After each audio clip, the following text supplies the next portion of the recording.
Without further ado, our first One Handshake podcast is now underway. All right. So, what we're aiming to do is create a community where connections can pave the way for success. And this podcast is simply one part of that. And so today, I'm like really excited is an understatement because not only is it our first episode of this One Handshake podcast, but it's with you, Brooke. And I feel like there's no better person than you to kick off the first podcast in this show, right? The first episode.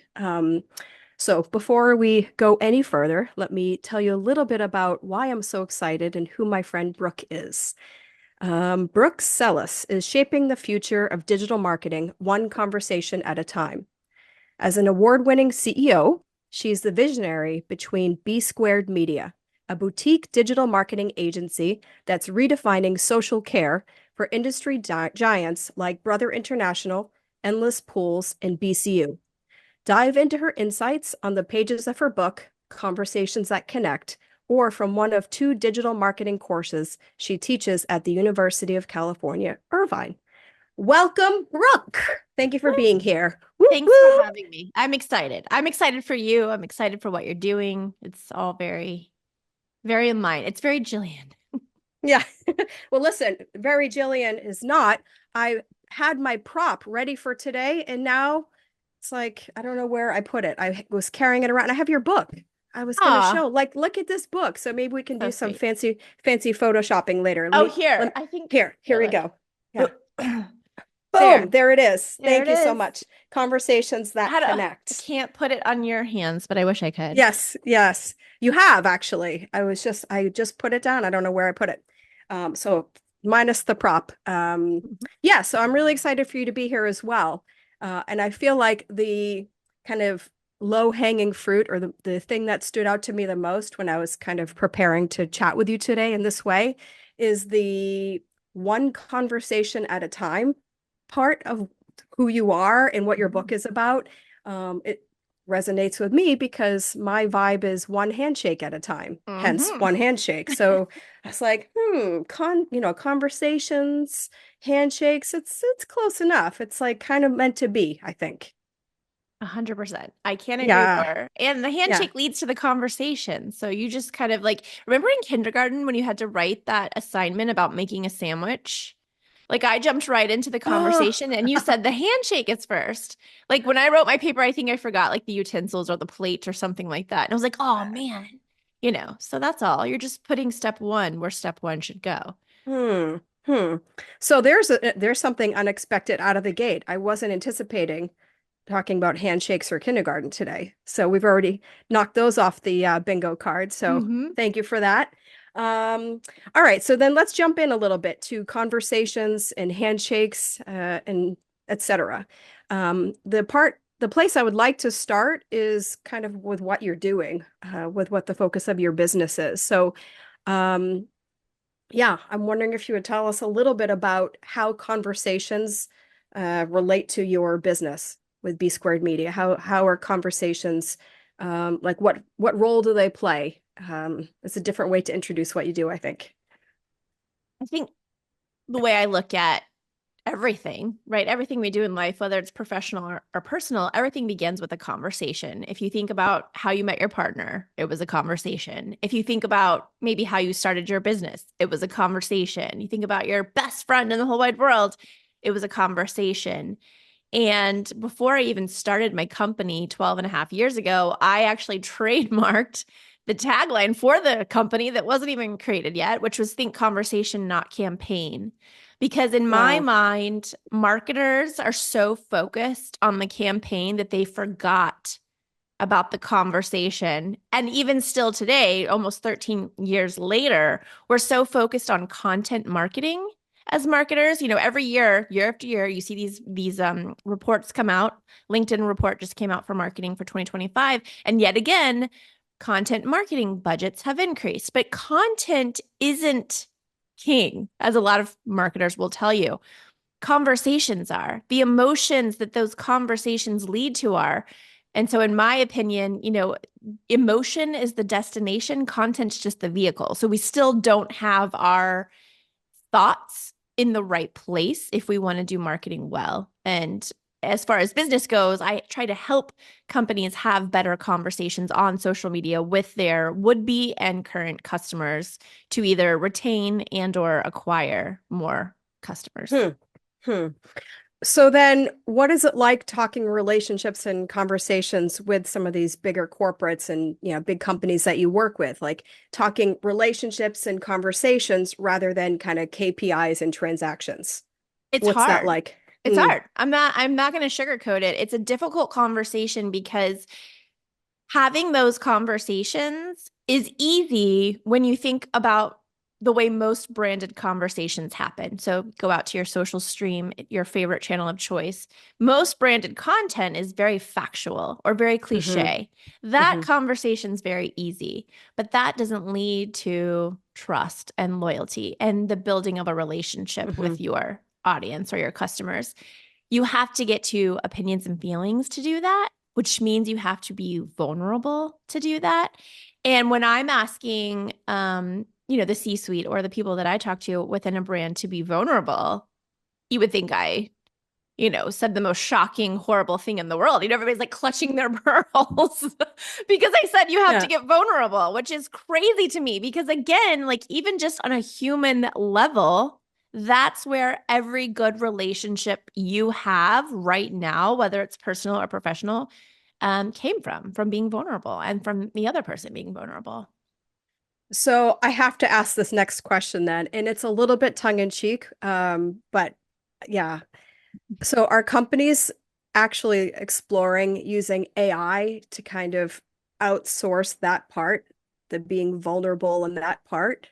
It's like, I wouldn't be mad if they were, quite honestly, mm, because I don't think they're even doing that. I mm, think they're using AI to create more content that's just commodity content. We're going to live, mm, we were been living in a sea of sameness, and now it's literally going to mm, be the same everywhere you look. And so I think even if you were to say to ChatGPT, like, help me be vulnerable with my audience, help me get to share my opinions as a brand or feelings as a brand, or help me solicit the opinions and feelings of my ideal customer profile in a way that helps me attain voice of customer data, right? We can still look at KPIs and data and all that cool stuff and be vulnerable. If people use AI to do that, I will not be upset. In fact, mm, I highly encourage it because maybe that will help them realize it's mm, not that hard. hmm. And so you mentioned starting your company 12 and a half-ish years ago. So this was on your mind at the time. What do you attribute that to? I don't know, quite honestly. I think I came from a nonprofit background and before that, real estate. And what I realized, even though I was basically in sales jobs for real estate and nonprofit, I mean, it really was a sales job because I was responsible for raising, close to $1 million a year. That's sales. Hmm. Um, Everything was always about relationships. The reason why I won awards as the top salesperson was because I genuinely cared and asked bigger questions than just like, well, what are you looking for in your apartment home? Or why do you want to give money to Cystic Fibrosis Foundation? It was more of like a let's get vulnerable, help me understand the why behind what it is that you want to do. And I Hmm. think I can help you get there.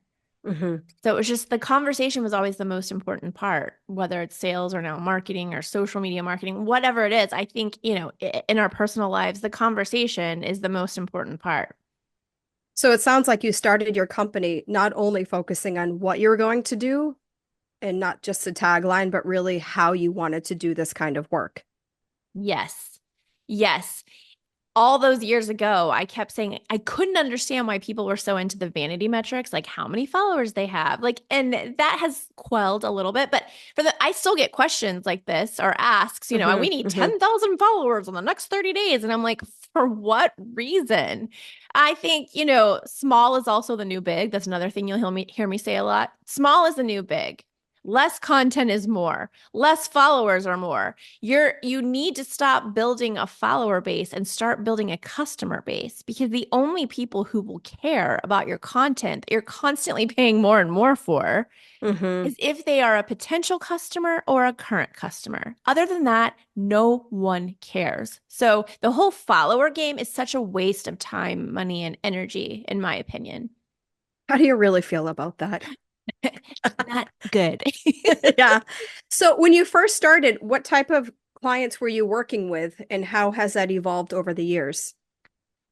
It's funny you say that, because my dad actually kind of pushed me into entrepreneurship, and he came to me and said, hold on, I'm gonna cough real. He said, I didn't know he was doing this, and he came to me one day in the kitchen and he said, I got you a pitch with my company, which his company that he worked for at the time, he was the VP of sales, was a fintech company. Hmm. Hmm. I have a tickle.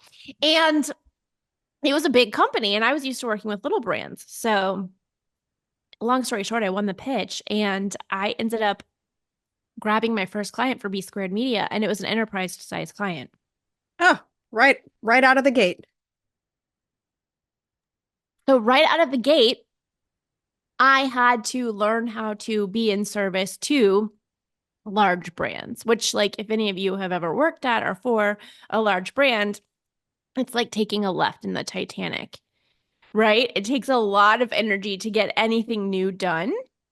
And I was so used to being nimble and quick, but I'm Mm. so thankful that it happened that way, because ultimately what ended up happening is my first couple of clients were like middle market to enterprise size clients.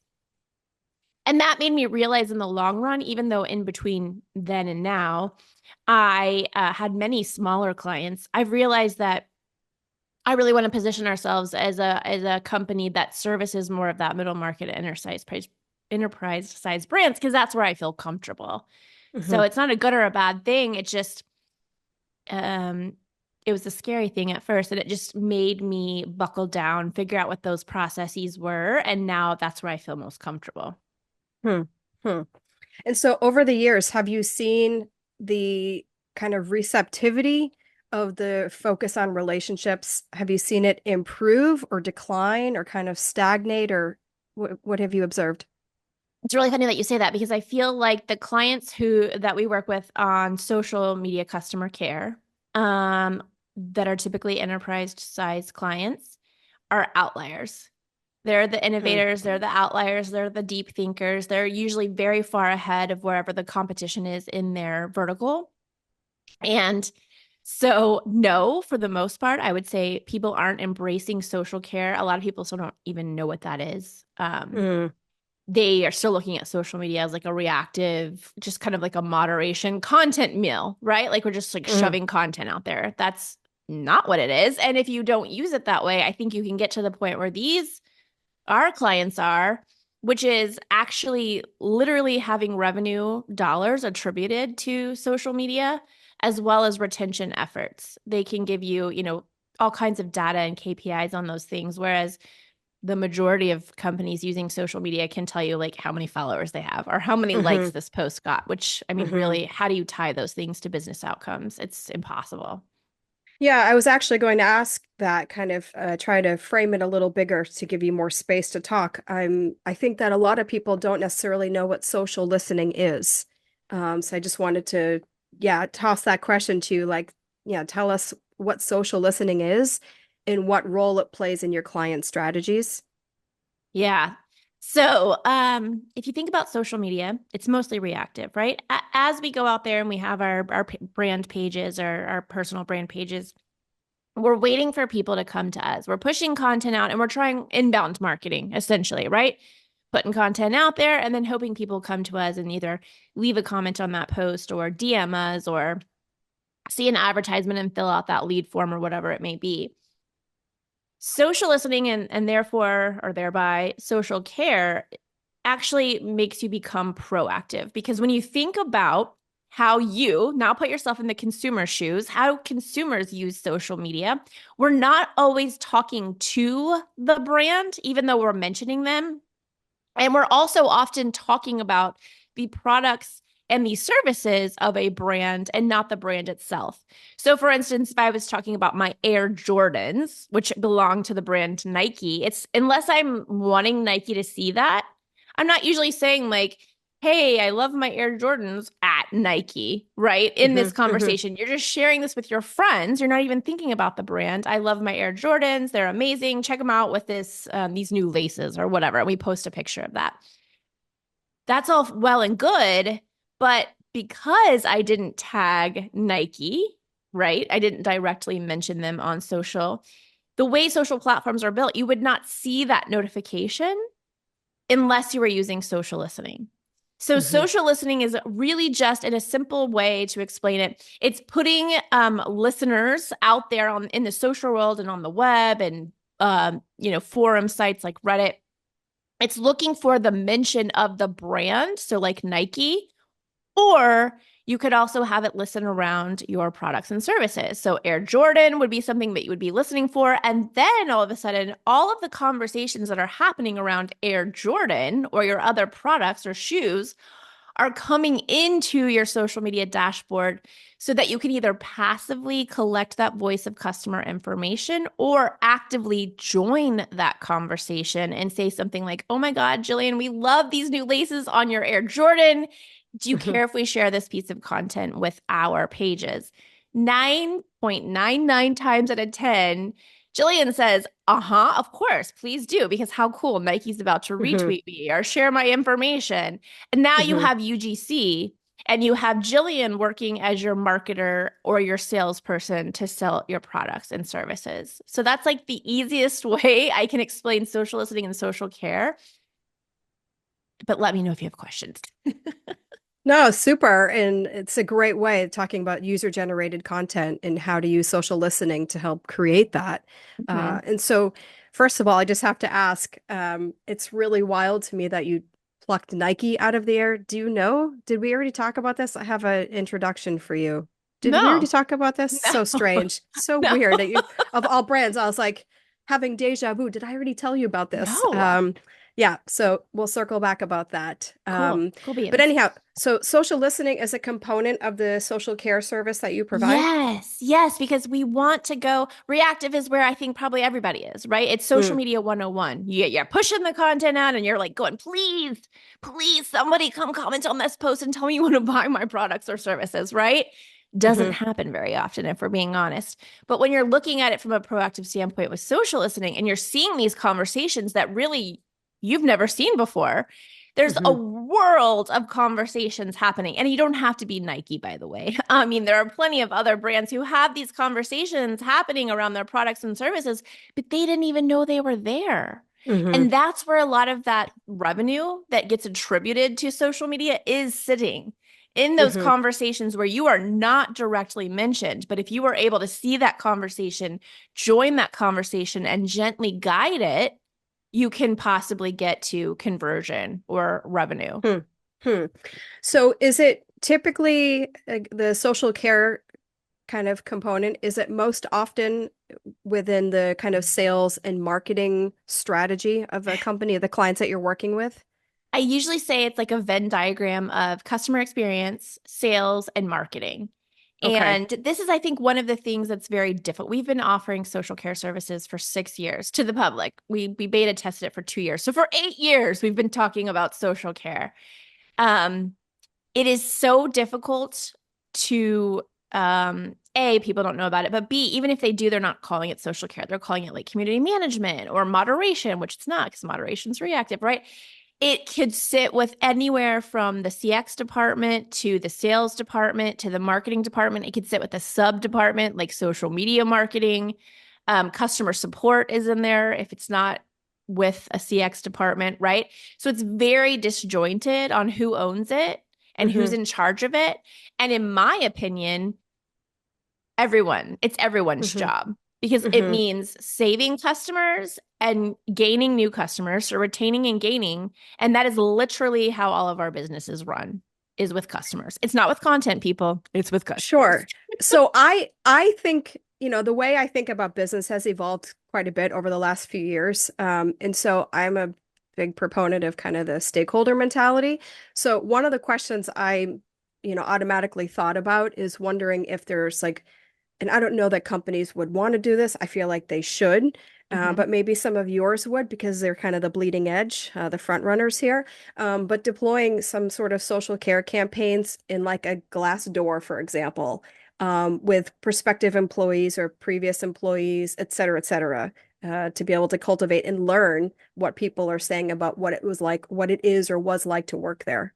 Yeah. No, I love that because EX, employee experience, is a huge part of CX. I mean, Hmm.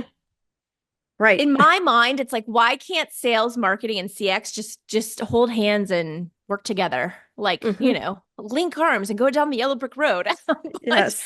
but for whatever reason, that's just not how we do things. But yeah, I mean, there's a lot of room for disruption. So I Hmm. don't feel like it's a gap. I feel like it's an opportunity. And I do feel like what we are seeing over the last 8 years is that the shift is happening. It's just maybe happening a little slower than I would have liked. It's like the Titanic. Yeah, it's taking a left to the Titanic. We are Yes. we are 8 years in and we are almost there. We've We're been taking a almost, left. yeah, like almost half a degree we've made. Yeah. Yeah. Yes, Yeah. yes, Understood. Cool. exactly. Cool. So what do you think we shift gears and talk about you, Brooke, the business owner now for a moment? Okay, what do you want to Or know? or just you, Brooke, just for a Either moment. or. You know me, I'm an Yeah, open book. I'm fair. happy to share. Yeah, no, just kind of going back to just the topic where we started, like conversations and handshakes and such. I'm curious if you know off the top of your head or can identify like a person, a conversation, or a handshake that has happened along the way that has either opened new doors or impacted your life or business in some way. Yeah, I think, the whole social care idea came from a client. We were listening to a client's pain points. It was a luxury appliance brand 8 years ago. And they kept saying, because again, like not even now, we don't really call it social care. A lot of companies don't. They were saying, we want this thing. We want it to be this thing. We don't want you to do the content. It's not content. And it is responding to the comments we get. But like, how do we make that bigger? How do we take that further?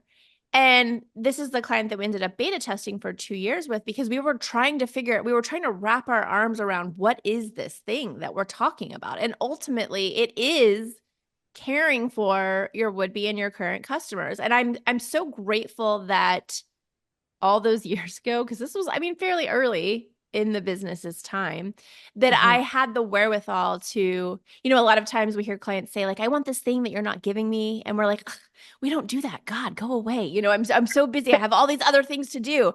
But I'm so Yeah. glad that I had the wherewithal to say, I'm hearing what you're saying, and I would like to try to help you figure out what it is. I don't know what it is, but let's Hmm. figure it out together. Hmm. And I can't tell you why I had that open mindedness, but I'm so thankful that I did because it wasn't my idea. It Hmm. was this client who came to me who said, I don't even know how to do it's like it's like every business owner's or salesperson's worst nightmare. I know what I want, but I don't know how to describe it. So I'll Sure. tell you what it is when I see it. And you're like, Mm. huh? Right? Like, Hmm. how am I going to sell you the thing? Because you don't even know what you want. But I'm Yeah. just so glad that I didn't brush them off and that I Mm. had the insight to sit Mm. down and say, let's try to figure this out together. Hmm. I love that example because it reminds me of this idea that yeah, certainly having clear goals is what people talk about, smart goals, impact goals, and all these things. It's really great, but sometimes having such tunnel vision can make us miss amazing opportunities that are just outside their peripheral a little bit, you know? And I think it's the same thing in relationship building. I feel like one of the examples I usually talk about is at any event that you go to. So often there'll be like a line of people to talk to like the one super duper kung fu ninja guru, Yes. and really they don't realize the people all around them in the line, at least in front of them and behind them, etc., can be really amazing conversations. So sometimes we just have to think a little bit wider, just open up our view a little bit wider and see that there's so many more opportunities that are out there if we just give it a chance kind of thing. So I love your Yeah. example. Thank you. Well, and I think it was being vulnerable too, because instead of hearing somebody say like, you're not giving me exactly what I want, I was, instead of being defensive, I was open to say Mm, like, well, tell me what you want so I can give it to you. Or if I mm. can give it to you, I will, kind of thing. And so I think that's important too. Vulnerability, it just cannot be understated in business or personal. Like it literally is like the crux to like all of sociology and psychology, at least when it comes to humans, in my opinion. I don't know. I feel like that's an amazing like period. Like you just punctuated the conversation. I feel like, yeah, there's nothing for me to say after that because I agree and very well said. So I appreciate that. Um, so all right, before we wrap up, any last thoughts, anything that you would like to share that we didn't get to, anything else, or did we cover all the bases? Covered all the bases. I mean, I just think as humans, we're facing a real fork in the road right now with everything that's happening with AI. And I am a huge proponent of AI. I'm not against AI at all. But I think you have to really be strategic in the way that you use it. Because what I've seen over the past 6 years or so, and I write about this a lot in the book, is that we're not starved for content as human beings. We're starved for connection. Mhm. So instead of using AI for content, which is like what 99% of the people out there are doing, figure out how you can use it to help you make better connections. And I think that will lead to either a better personal life, a better professional life, or both. That's the goal. That is the Both. goal. Yeah, both. Cool. So where is the best place for folks to learn more about your work? Well, you can Google me. I think I'm the only Brooke Sellas on the planet, I think. Or you could go to our website, which is b squared.media. So it's the company name B Squared Media, but it's b squared.media. And that's the letter B as in Brooke. Perfect.